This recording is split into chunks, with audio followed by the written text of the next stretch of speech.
Assalamualaikum warahmatullahi wabarakatuh. Halo teman-teman semuanya. Di sini saya akan melakukan teknik mindfulness.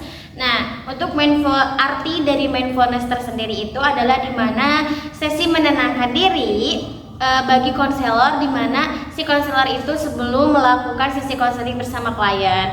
Kenapa harus melakukan sesi mindfulness?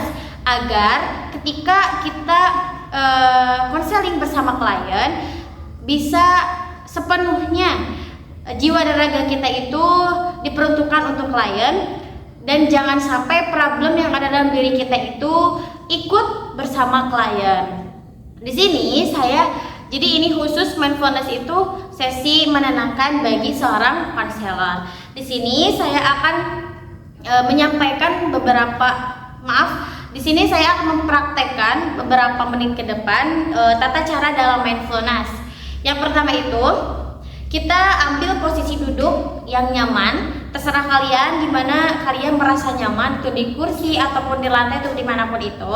Lalu letakkan kedua tangan kita itu di atas meja atau di atas paha. Di sini saya akan mempraktekkan di atas meja. Lalu setelah itu kita hembuskan nafas dari hidung, lalu keluarkan dari mulut. Dan ketika dalam proses tarik nafas tersebut, kita terus afirmasi diri kita itu dengan hal-hal yang baik, seperti contohnya itu, kamu baik, kamu hebat, kamu bisa melakukan hari ini dengan baik. Terus lakukan afirmasi baik ke dalam diri kamu. Baik, saya coba. Simpan kedua tangan ini di atas meja. Kita lakukan tarik nafas dalam beberapa detik. 1, 2, 3.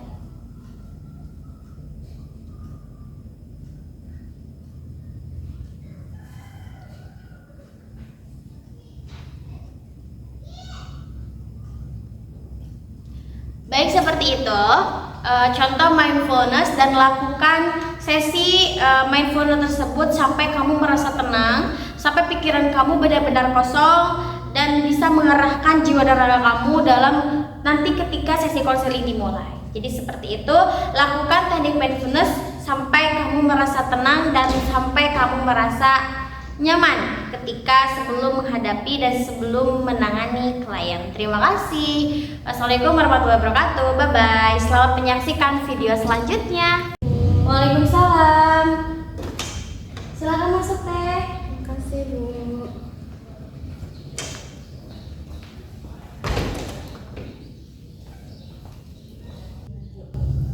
Baik, Teh Naila, terima kasih sudah memenuhi undangan konseling untuk hari ini.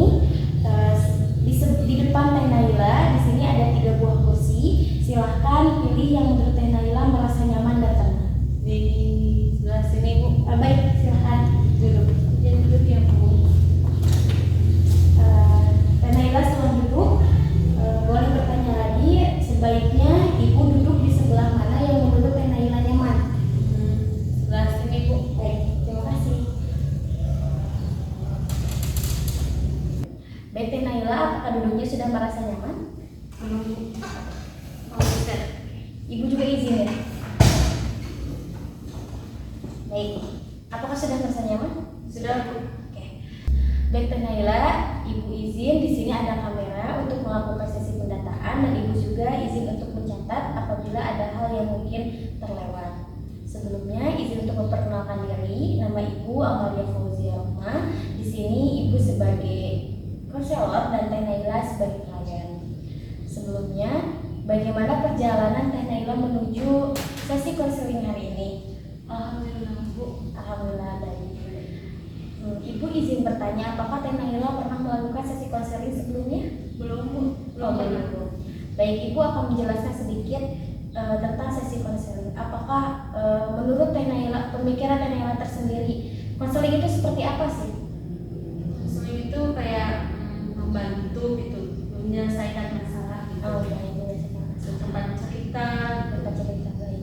Ibu mungkin akan sedikit menjelaskan tentang konseling itu seperti apa.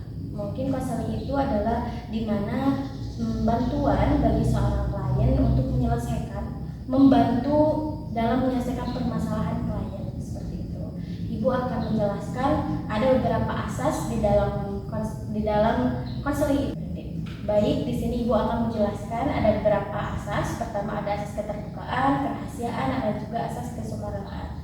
Di sini Ibu ingin bertanya, untuk asas kerahasiaan, Ibu boleh menyampaikan permasalahan yang Teh Naila rasakan itu kepada siapa? Kepada keluarga saya sih, Bu. Baik, terima kasih. Untuk sesi konseling ini di sekitaran 40-60 menit. Di dalam 1 minggunya itu ada 1 kali pertemuan dan 4 kali pertemuan dalam 1 bulan. Apakah Teh Naila cukup mengerti? Mengerti, Bu. Apakah sesi konseling untuk hari ini bisa kita mulai, Teh Naila? Bisa ya, Bu? Baik Teh Naila, kita mulai saja sesi konseling untuk hari ini. Apa yang ingin disampaikan, permasalahan apa yang disampaikan pada sesi konseling hari ini? Permasalahan gini ya, bukan saya itu anak pertama ya. Nah, kan pasti emang sih setiap anak juga punya tanggung jawab dan kayak itunya ya. Tapi aku tuh merasa kayak berat banget gitu, apalagi saya kan perempuan anak pertama gitu yang menjadi tanggung jawab dalam keluarga, terus dalam diri saya juga, terus banyak tanggung jawabnya. Jadi saya tuh merasa capek, merasa berat gitu, merasa nggak ya kayak nggak mampu gitu. Baik, bisa Ibu simpulkan. Jadi mungkin yang Teh Naila rasakan, yang diceritakan barusan, Teh Naila itu merasakan jadi anak pertama itu sangat berat, banyak pikiran dan banyak tanggung jawab, itu baik dalam keluarga, ekonomi maupun pendidikan seperti Ya, itu. kayak gitu. Terus Bu kan sekarang itu kan kalau disebut saya dewasa itu kayak merasa nggak dewasa ya. Tapi kan kalau dilihat orang lain itu, wah kamu udah dewasa gitu. Apalagi kan saya kan belum bisa gitu mencari uang, cari ini. Tapi kan ketanggapan orang itu saya udah dewasa gitu. Apalagi kan ya kayak tadi kan ada tanggung jawabnya gitu dari orang tua, keluarga gitu. Lalu dewasa seperti apa nih yang Teh Naila harapkan saat ini? Yang saya harapkan itu dewasa di saat itu aku tuh udah punya penghasilan sendiri, gitu. Udah bisa banggain orang tua, udah bisa kayak memberikan contoh yang terbaik itu untuk adik saya gitu. Baik, bisa saya simpulkan, bisa Ibu simpulkan bahwa Teh Naila itu mungkin merasa capek, merasa harus siap dalam menghadapi adik-adik Teh Naila. Mungkin Teh Naila sendiri pun merasa belum siap dalam menghadapi hal itu semua dan merasa belum cukup dalam menghadapinya, seperti itu. Iya, bukan gitu. Ada lagi Teh Naila yang ingin disampaikan dalam sesi konseling hari ini? Baik Teh Naila, setelah permasalahan yang tadi Teh Naila sudah ceritakan, apakah ada permasalahan lain yang ingin disampaikan pada sesi konseling hari ini? Ada ini ya, kan jadi anak pertama itu tanggung jawabnya besar ya, di keluarga, di diri sendiri, pokoknya kayak berat banget gitu. Kamu merasa lelah dan terbebani akan tanggung jawab diri kamu sebagai anak pertama, seperti itu. Ya Bu, apalagi kan emang sih orang tua ngasih beban, tapi kayak kita juga berpikir kayak kamu tuh harus gini kan. Ke saya juga kayak berat banget gitu beban ini gitu. Baik, setahu Ibu juga kan kamu punya adik ya, Iya. yang jadi terbebani akan hal itu. Iya. Jadi kamu merasa terbebani akan internal dalam diri kamu dan juga tanggung jawab terhadap adik-adik kamu. Ya. Lalu dengan cara apa nih kamu mengeluarkan rasa kekesalan, rasa emosi dalam diri kamu ketika menghadapi hal seperti itu? Biasanya sih saya itu suka menangis terus menyendiri itu Bu, biar nenangin diri. Apakah dengan cara kamu menangis nih kamu merasakan ketenangan setelahnya? Iya Bu, merasakan ketenangan walaupun masalahnya itu nggak beres, tapi cukup membuat diri itu tenang biar nggak bete gitu Bu, biar dapat bahagia. Lalu apakah peran sebagai anak pertama itu penting dalam Teh Naila, dalam diri Teh Naila itu pahami? Iya Bu, penting. Soalnya kalau kitanya juga nggak paham fungsinya kayak gitu itu kayak akan berantakan nggak sih? Iya jadi malah jadi ke kitanya itu jadi ngedown Iya, kayak iya. gitu. Baik Teh Naila, apakah setelah permasalahan Teh Naila tentang internal ini, apakah ada permasalahan lain yang ingin disampaikan? Ya, Ada. Baik Teh Naila, setelah ibu mendengarkan semua permasalahan yang tadi sudah Teh Naila rasakan, mungkin unek-unek Teh Naila sudah keluar. Apakah setelah beberapa menit ke depan ini ada permasalahan yang masih terbenak dalam hati Teh Naila untuk disampaikan sesi konseling hari ini? ada Bu. Apa itu? Ini bukan saya itu kadang-kadang itu kayak merasa lelah banget, capek gitu, bukan dari beban yang emang orang tua nggak ngasih ya, tapi kayak masa beban tuh numpuk banget gitu, capek.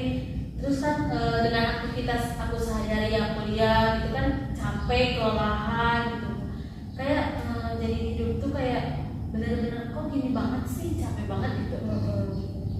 Baik, bisa ibu simpulkan bahwa Teh Naila itu merasa capek dan kelelahan menjalani kehidupan saat ini karena segala hal yang belum bisa tersampaikan, karena mungkin Teh Naila merasa semua akan baik-baik aja. Iya.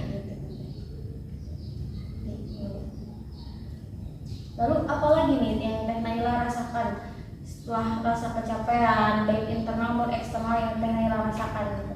Iya Bu, terus saya tuh kayak selalu bingung gitu, gimana sih cara menghadapinya satu-satu itu bingung Bu. Terus kan ujung-ujungnya dari bingung itu pasti capek ya. Terus kalau udah capek itu kan semuanya itu kayak gimana ya itu bawaannya itu bad mood terus, tiba-tiba nangis gitu, pasti bakal nangis gitu. Jadi ibu simpulkan Teh Naila merasa bingung akan situasi saat ini karena capek, dan akhirnya Teh Naila itu menangis untuk menenangkan diri Teh Naila tersendiri. Iya Bu. Lalu ada permasalahan yang masih ingin dikeluarkan sesi konseling hari ini? Ada Bu. Oke, baik Teh Naila.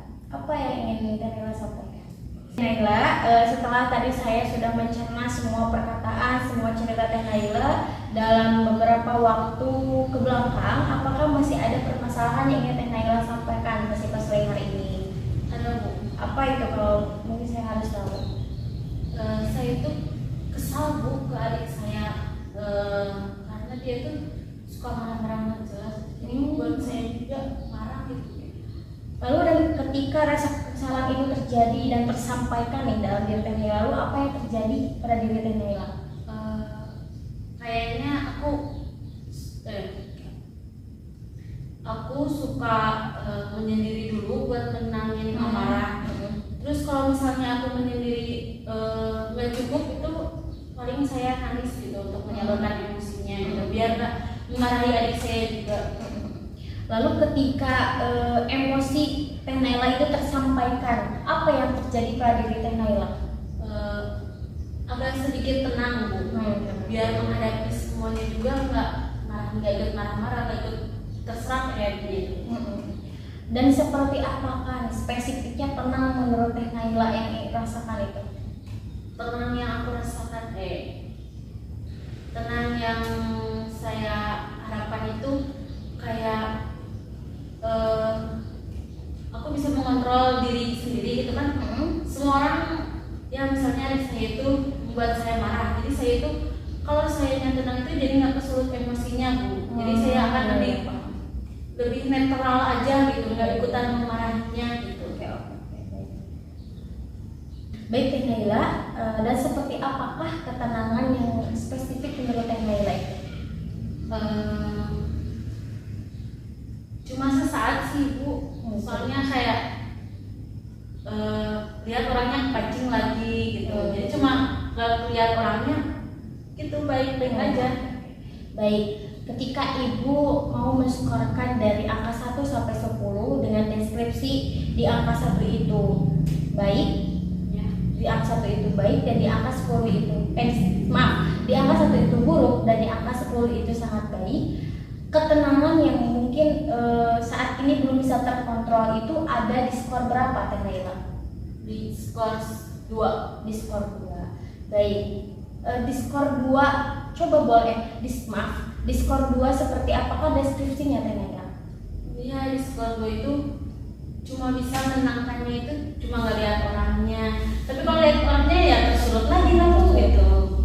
Baik, Teh Naila, apakah ketika Teh Naila ada di skor 2 sekarang, apakah Teh Naila ada keinginan untuk bisa menaikkan skor tersebut ke hal yang lebih baik? Itu di skor berapa Teh Naila? Di skor 8 kalau nggak 9 gitu. Oke, antara 8 dan 9. Nah, deskripsi menurut Teh Naila angka 8 sama 9 itu seperti apa baiknya? Aku tuh di situ mungkin ya Bu udah merasa kayak tenang, terus kalau melihat orangnya juga nggak tersulut emosi. Kalau ya misalnya si orang itu kalau misalnya si adik saya itu marah-marah ke saya udah bisa bersikap netral, terus nggak ikut marah-marah juga, terus ke orang lain juga saya nggak ikutan marah-marah, nggak ikutan bad mood, jadi udah bisa menangin diri secara netral gitu. Baik Teh Naila sudah meningkatkan skor ke angka 8 untuk sangat lebih baik. Apakah Teh Naila cukup di angka skor seperti itu? Cukup Bu. Cukup. Baik, apakah pertimbangan Teh Naila dalam si konseling ini ingin dilanjutkan atau ingin berhenti di skor 8? Berhenti di skor 8 karena saya udah merasa kayak lebih tenang gitu, udah bisa mengontrol diri. Oke. Baik, terima kasih. Mungkin saya akhiri sesi konseling hari ini dengan permasalahan Teh Naila di skor 8 ini. Mudah-mudahan Teh Naila bisa mengontrol diri lebih baik. Mungkin di sesi konseling selanjutnya Teh Naila akan membahas permasalahan yang lain setelah permasalahan yang tadi disampaikan. Baik Teh Naila, terima kasih sudah datang untuk menemui saya di sesi konseling hari ini. Saya ucapkan terima kasih banyak. Sampai jumpa kembali di sesi selanjutnya. Terima kasih.